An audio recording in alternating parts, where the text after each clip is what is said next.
tiako andeha hodinareo dia hiazona amindreo soro ny lohanareo amin'ny famindranareo fa tsy haino ny lainga azy satana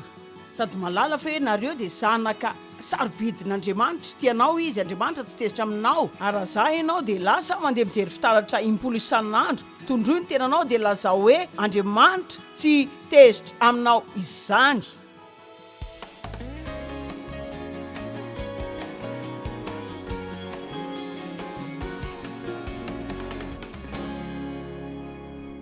Andro maraina dia tehiresaka aminareo amikasika ny fitsaboana ny tsy fananana antoka satria isika manana arety mifindra ny amin'ny olona tsy manam-piarovana eto an-tany amin'izao izay manao saritava sy mametraka karazan-toetra adala sy manao izay anaovan-javatra izay tsy tindry zareo atao akory sady tsy hananany talenta amin'ny fanaovan'izany dia miezaka mitovy amin'ny olo-kava izay veriny fa tokony alaitaga dia voadona sy maratra foana isaky ny tsy misy olona mitehaka ho azy ary milaza aminareo Jesosy maty ka tsy misy izay tsisy mpiandry izany sika afaka ny voaro ao aminy sika afaka fantatsika vana dia misy olona manosika atsika azy Andriamanitra tsy mba manosika atsika izany izy tsy mba mandazany fa efa natao malala eo masony sika raha araky ny Efesiana 2:9 gara manontany teny ianao ny aminy hoe eken'Andriamanitra na tsy izy tsy mandray anao mifototra amin'ny asa tsara ataonao izany fa natao akasitrana amin'ny alan'ny finoanao an Jesosy Kristy ianao. Romana 4:7 dia tehiresaka betsaka aminao androany mikasika ny fahamarinana. Inona ny dikany hoe nomena ny fahamarinan'Andriamanitra amin'ny alalan'ny finoanao an Jesosy Kristy? Tena zavatra mahagaga izany. Fa ny fanjakan'Andriamanitra dia tsy amin'ny fihinanana sy ny fisotroana fa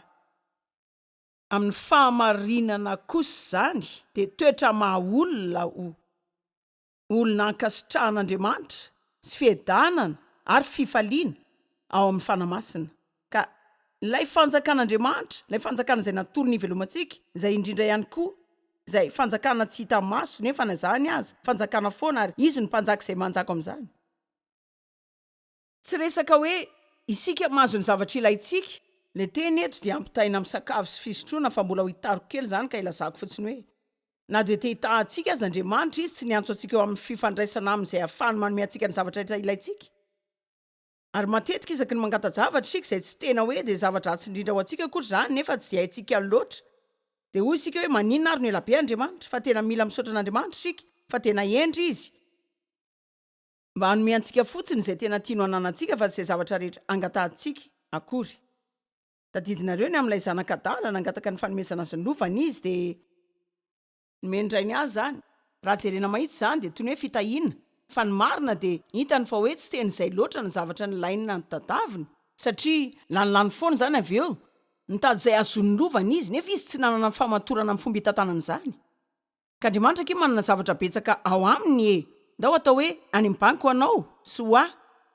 zavatra maro izay efa voavita amin'ny alalan'i Kristy. Mety ho toerana ambony amin'ny orinasa misy anao izany, mety ho fahaiza-manao na talenta nananao amin'ny sehatra ambony izany,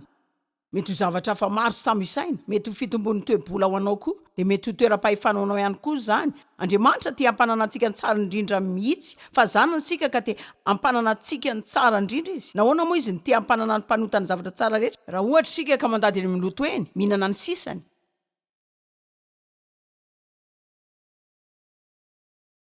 Dia mety isy aminareo eritreritra hoe tena hevitra mety izany fa tsy tena marina ny ianao. Izao fa hitako izany hoe satria ela be sika no na tsy areo tsy mendrika ninina mihitsy dia hoe ny manompo an'Andriamanitra dia manao foana fa tsy mandray izany mihitsy ka eto fotsiny ahy teny hoe tian'Andriamanitra ho tahinanareo fa mbola mitady zavatra hafa izay mbola manandanja kokoa izy dia mila manana an'ireo zavatra hafa ireo sika mialohan'ny azo antsika ireo lazaina fa fitahiana natoraly na ara-materialy. Fa ny fanjakan'Andriamanitra tsy resaka mikasika mahazo zavatra rehetra ilaiko, tsy resaka za mahazo ny marika tsara amin'ny akanjoko na mitondra fiara tsara na fiainana amin'ny trano be na ny fananana toerana tsara na ireo namana tsara. Ny fanjakan'ny lanitra dia ny tombontsoa lehiben'ilay fanjakana dia ny fahamarinana, fahalalana hoe izy ianao ao amin'ny Kristy, ny fananana fiadanana amin'ny tenanao fa tsy mandeha mihodina amin'ny fanamelohan-tena foana fa hoe Andriamanitra dia tsy tezitra amiko tia izy ka na de ratsy saina za matetika efa voavela eloka voavela tanteraka mahazo marika maraina vaovao foana fanomboana vaovao isa-maraina ny famindrapon'Andriamanitra de tena tiako ny tenako.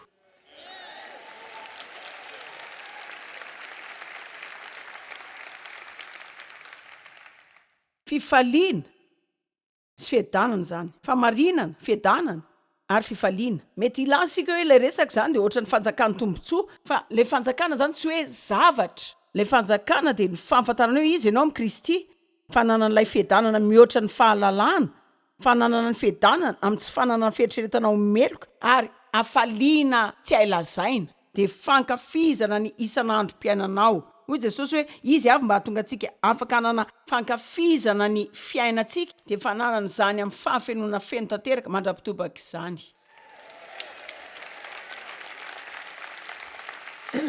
Ka taoriany nandaniana taona maro kristianina, zany hoe nandray ny Kristia tamin'iza vao 7 taona, ka de efa ela any nateraka indray fa za koa nandalo taona maro zay tsy mba nahalala na nahatakatra akory zay mba zavatra nitranga tamiko. Nandeha tany am-piangonana niaraka tamin'ny fianakaviana reo zay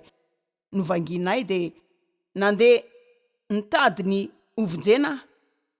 ary tsy nanana ny antso ny altary le pastera tamin'io alio de tena diso fanantenana. Fananandreo koziniko roa niaraka tamiko de nisotoniko tamin'ny tanany zareo de hoe nde sika idiny ery de andray famonjena. De toy ny nampimiaza any satria zaka efa niteny olo kafe faila be mihitsy de nakeo amin'ny le pastera de nisy ranomasiny korina tamitavako de hoe afaka vonjenao ave. Ka de nandray any Kristia zany hoe nahazo ny fanadiovana ny fanako fa tsy nalala ninina fa ny andro manaraka de nangalatra tamin'ny lalao akinafy na nevitra fa very ny famonjeko. De toy ny tantara mampime zany fa tsy zany tokoa ve ny mitranga amintsika matetika foana. Hitanareo mahazo fiaingana vaovao sika miaraka amin'ny Kristy de manao fahadisoana avy eo de hoe tena very le izy. De veritsika hoe mila manolo tena indray sika de mamerina zany miverimberina foana de azonareo hoe ovonjena indray ary ny marina na de efa voavonjy azy ianao mbola anao adisoana foana ihany de mbola angalatra ny amin'ny lalao ankafina ihany raha zay zany de ndray mandeha amin'ny fiainanao. Satria na de efa matiny amin'ny fahotana sika ilay sombony vaovao amintsika ilay efa nateraka indray iny tsy misy ifandraisany amin'ny fahotana. Romana 4:17 fa milaza fa efa matiny amin'ny fahotana ianao. Ny fahotana tsy maty mbola vela ihany sady miaina etỳ tany. Ary tena eo mihitsy ny devoly tamin'iza vao 7 taona de nanakina ny lohako tamin'ny rindrina fotsiny bebeanay de ny koziniko lasa nandeha niafina. Lay devoly zany nakafanahy jery teo. De mazava ho azy tsy nalala zay zavatra nanoerana fakapanahy zany ka de nitsikilo de tena nihevitra hoe verindray famonjeko. Ka avy amin'izany makaty hatreo amin'ny 20 taonako. Tena magaga ny fomba fandangian'ny devoly amintsika sy angalaran'ny zavatra amintsika. Zay ny marina tsy veritsika akory fa raha mino sika hoe veritsika zany de lasa teny zany ny fiainantsika. De manisa hoe firy amin'ny olona mipetraka eo zao firisany mijery tele. De mety efa nisy fotoana ianao nanana fifandraisana tsara tamin'Andriamanitra de avy eo nanao karazana adisoana lehibe de hoy ny devoly hoe zay zany. Andriamanitra tsy tia lalanao tsony zao tezitra aminao izy manadino anao tsy afaka mivery zany tsony ianao. Zao mpandaingany devoly.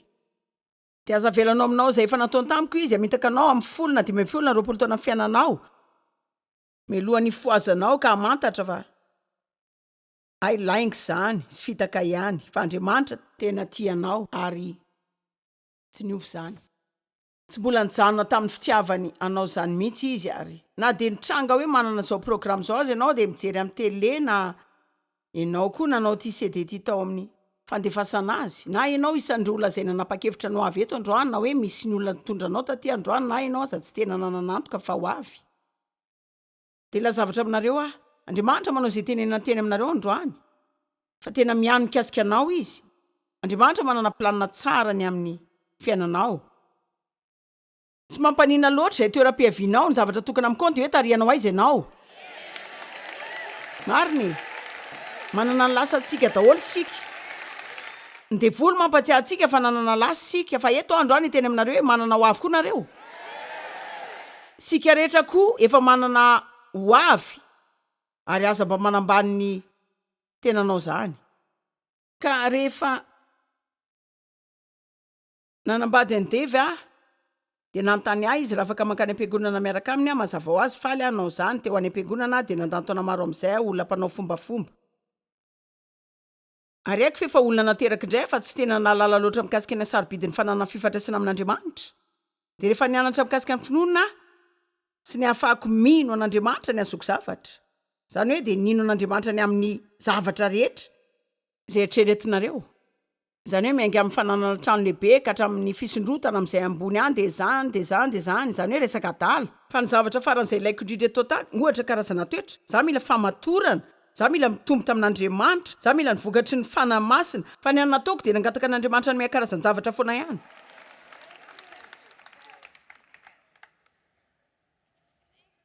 avy eo ny anatra mikasika ny Romana 4:17 fanjakan'Andriamanitra dia tsy resaka zavatra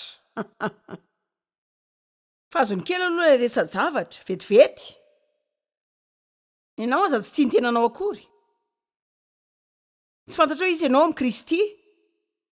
dia niodina teny foana ny saina hoe tezitra amiko izao Andriamanitra dia nanana fiheverana omeloka zany hoe tena embozonako eny amin'ny aleako foana ny kitapony eloko entiko any am-piangonana zany dia entiko any an-tsena eny zany entiko any rehetra eny dia miara-matory amiko dia miara-mifoha amiko maraina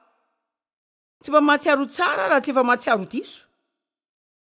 tsy haiko hoe misy olona veto manantranga tahakany ahy fa milaza aminareo aho rehefa nanomboka nazo fiadanana kely aho dia hoe tena mety misy zavatra tsy mety amin'ity tsy rariny ity mila mahatsiaro ratsy amin'ny zavatra ary haiko fa ny ankamaroan'izany dia vokatry ny nalàna ndraiko ahy tany amin'ny fahazazako fa dia tena mihevitra foana hoe misy zavatra tsy mety amiko ary rehefa manana izany fitadiana izany ao-andoana foana ianao inona tsy mety amiko inona tsy mety amiko inona tsy mety amiko inona tsy mety amiko misy olona efa nahin' izany ve inona tsy mety amiko inona tsy mety amiko inona tsy mety amiko dia matetika mila totoana vitsivitsy Andriamanitra iasana amintsika mba hanavaozana ny saintsika tanteraka mantarana fa rehefa milaza Andriamanitra hoe fa nanaonao famorona vaovao amin'ny alalan'ny finoana Kristy fa ianao famorona vaovao efa lasa ny zavatra taloha dia efa lasa vaovao daholo ny zavatra rehetra izao ka tena andeha voyage satria za tsy nanana fahamarinana mihitsy mahatsiaro meloka foana foana ary tsy mba nanana fiadanana mihitsy niza manodidina azy koa tsy nanana fiadanana azy ireny firy aminareo malala hoe ianao tsy manam-piadanana ka tena mamindrany amin'ny olon-kafa manodidina ihany koa zany raha velany ny olona tokana tsy dia namindrako loatra dia devy satria izy tsy mamela tsy hahafaly azy zany dia mazava ho azy za tsy manam-pifaliana sady tsy nankafy ny fiainako ka dia nanapa-kevitra fa amela izany fanarahana diso zany dia mba tena nanomboka anaraka izay tadavin'Andriamanitra ho arako marina dia nandeha tamin'ny lalana izay ny anarako marina hoe iza moa ao amin'ny Kristy dia teo afaka nilaza aminareo hoe nanana karazana olona maro izay nampianan-javatra tahaka izay nampianarako anareo amin'ny herinandro ity fa za tsy nandray mila niady zany ho an'ny tenako ka tena nila fotoana lavabe mihoatra n'izay mety ilainareo ngamba ary isorako Andriamanitra ny amin'izay fantatro izao fa milaza aminareo isaky ny mianatra famarinana kely ianao mila misaotra an'Andriamanitra ny amin'izany famarinana azonao zany satria zany ny famarinana manafaka anao ary manao izay izarana famarinana betsaka ito aminareo amin'ny herinandro ity fa tsy mitory teny fotsiny tsy dokam-barotra ity tsy karazana resaka hoe fampianarana fampahirezany fanamasina izay zahako mba ampifalinanareo fotsiny dia avy eo mandeha nareo mody dia tiako andeha hodinareo dia hiazona ny lohanareo amin'ireo soro amin'ny famindranareo fa tsy iainy lainga ny Satana sady malala fa hoe nareo dia zanaka sarobidin'Andriamanitra tianao izy Andriamanitra tsy tezitra aminao ary raha za ianao dia lasa mandeha mijery fitaratra impolo isan'andro tondroy ny tenanao dia laza hoe Andriamanitra tsy tezitra aminao izany dia ataonao zany mandra-patonga zany lasa mivaingana amin'ny fiainanao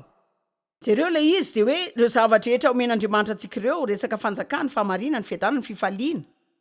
fiarovana fahatokiana ireo zavatra mahafinaritra rehetra ireo fahasahiana ireo dia ho an'ny fanahinareo ka nina zavatra tadavinao atao amin'ny vatanao na gropy miaraka amin'izy ianao na mitondra fiarinana na koa ianao mety manana ny anaranao mivaravaram-biraonao na anarana petaka kely eo amina tabatra ao isika dia faly amin'ny zavatra ratsy foana ataontsika hoe tena manan-dany zany fa raha mahonena anaty ianao dia tsy hisy tombona anao zany mba arakareo ave zany hoe sasany amin'ny olona malaza indrindra eto ambonin'ny tany zao isan'ny olona mahonena indrindra eto tany koa zay no mahatonga ny ankamaroany vary lavo amindrongony sy ny mijanona manao dokam-barotra amin'ny zavatra eny foana satria izy manana ny zavatra rehetra izay veriny olona fa mety mahafaly anao kanefa mbola tsy faly ihany izy satria tsy afaka ny faly zany ianao raha tsy manana fahamarinana fiadanana fifaliana ao amin'ny fanamasina ary za zany tsy miresaka ny amin'ny fiadanana izay nananao rehefa mandeha arak'izay ilainao zavadrehetra. Nivakiko taminareo ny lisitry omaly nanao lisitry ny 2 andro ny am'ireo zavatra samihafa izay nitranga tamiko fa anatin'ny 2 andro dia nana 4 samihafa amin'ny antsony hoe fanenjana sy fizahan-toetra ary tsisy saroko reny raha tsy mba soratako akory dia nanoratra azy ireny fotsiny koa mba ataoko amin'ny afatro ary ilay zavatra dia hoe satria zao efa manana izany fiadanana izany dia fantatro fa dia Andriamanitra dia haiko fa efa nandeha talohako izy dia haiko fa afaka mandray an-tanana ny korotana rehetra aoriako izy dia matoky an'Andriamanitra hiasa amin'izany zavatra izany tsirairay fa raha miandry anana fiadanana ianao mandra-patonganao tsy hanana tranga zavatra ratsy mihitsy dia tena hiandry ela ianao.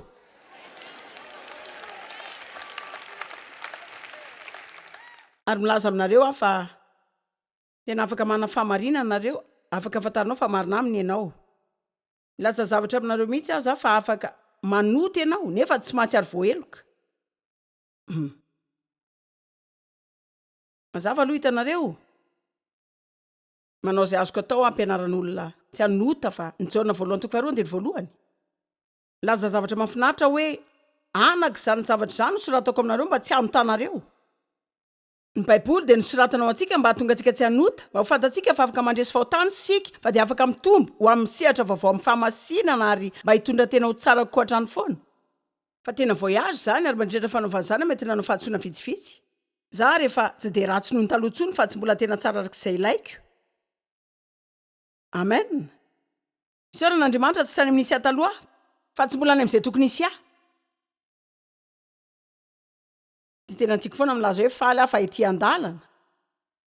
Ary ny fahavalo tsy tia izany satria tia ny atsiariny hoe tsy ilamin'izany foana ianao mandra-pahatonga anao.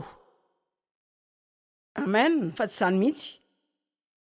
ny fahamarinana voalaza. Andriamanitra manam-pilanina tsara ny fiainantsika tia antsika izy. Fantany hoe vaiza moa isika hoe ta isika ny tarihana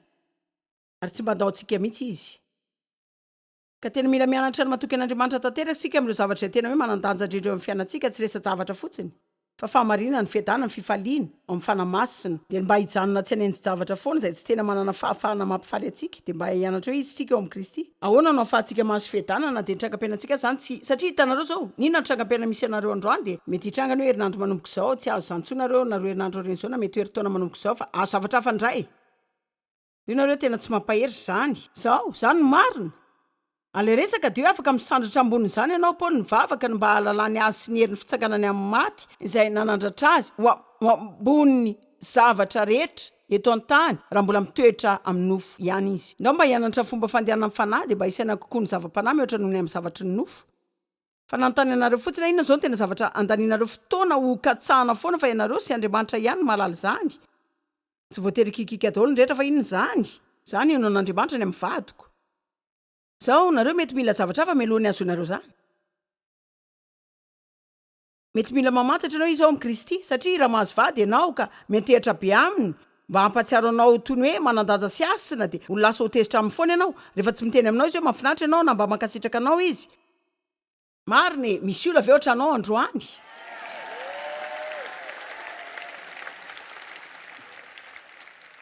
Onareo hoe zany ino n'Andriamanitra mihazo zanaka zao mety ho tsara koa aminao no mahazo fototra kely amin'ny fiadanana amin'ny fiainanao aloha.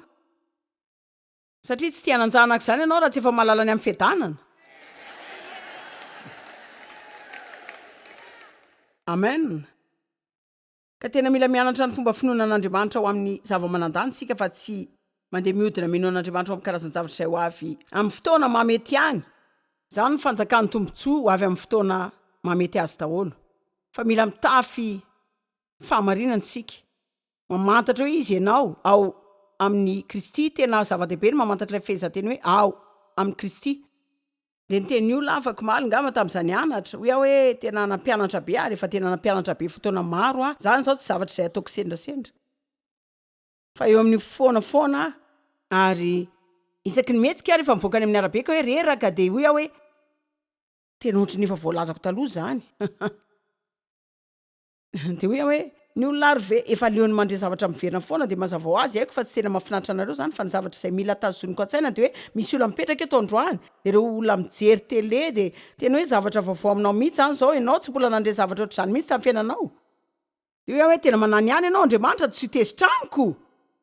so dia manany ihany ianao zaho afaka marina amin'Andriamanitra zaho afaka mino fa ho amarinina amin'Andriamanitra afaka nanafedanana dia afaka manafifaliana dia nefa manany ihany ianao fa dia mbola itoy miteny zany amin'olona ihany dia mbola itoy teny amin'izany amin'olona mandrapa tsy misy olona tsony eto tany izay mbola voafaritra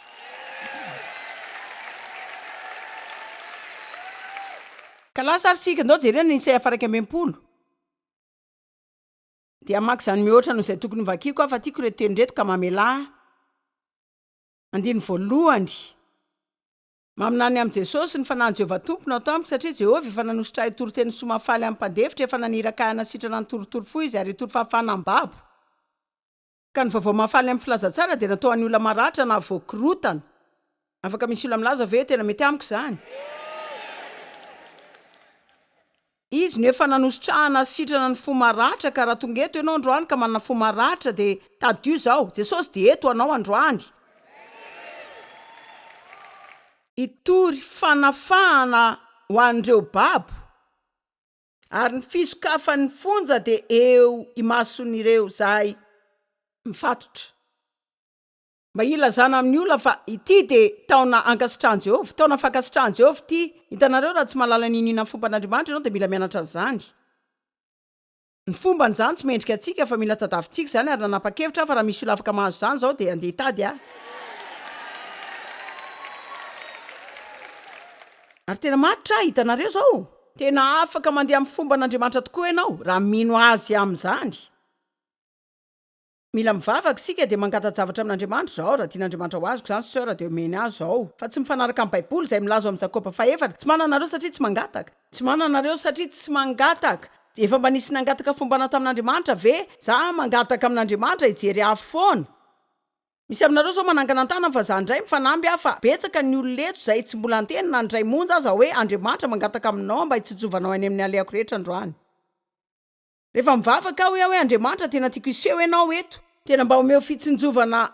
fototra fa hoe tena mazava fa momba ianao dia hoe ianao hoe tsy ohatran'ny fitiavatena ve zany tsia araky ny voalazako ny fombana tsirariny zany Andriamanitra dia anome zany an'olona dia mety ho za mihitsy zany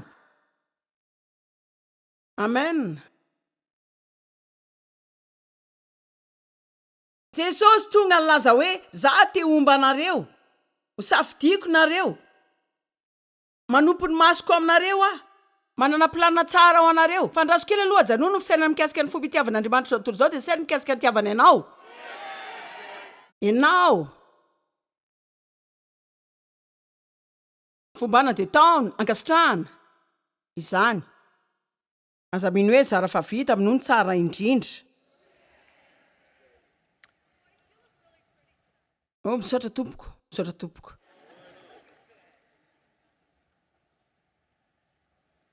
andiny faharoa andiny fahatelo anoany sika anoany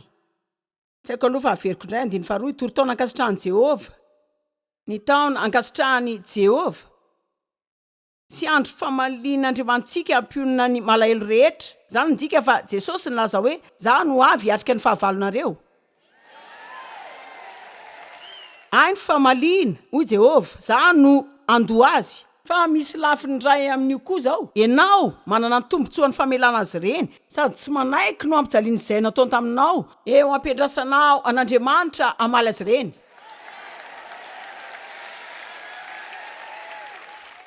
fa zao raha mitoy manao zany ho antenanao ianao tsy afaka manao ninina Andriamanitra mandra-pahavitanao ny ianao fa mbola afatra hafa koa zany sa ahoana mampionona ny malahelo rehetra anome fampiononana sy hafaliana ho andreo misaona ao ziona anome azy amama ho solony lavenina sy dilohy fifaliana ho solony alahelo ary fitafiana fiderahana ho solony fanahy reradreraka ny any zany ka fanoloana Andriamanitra maka ny korotanao dia manome anao ny fitahiny jereo zay rehetra omen'Andriamanitra antsika dia zavatra tsy mendrika antsika zany fa tiany ho raisitsika amin'ny finoana fotsiny zany marina e fombany zany fahasoavana dia fanehoana ny fomba an'Andriamanitra eo amin'ny fiainantsika. Tsy mahazo nininy izany ianao satria hoe mendrika izany, mila manetry tena amin'izany ianao dia milaza hoe Andriamanitra dia andray izany satria ianao naniraka ny zanakao andao izany ho haiko fa tsy mendrika izany anefa izay no mahatonga izany magaga tanteraka. Misy olona faly mikasika an' Jesosy.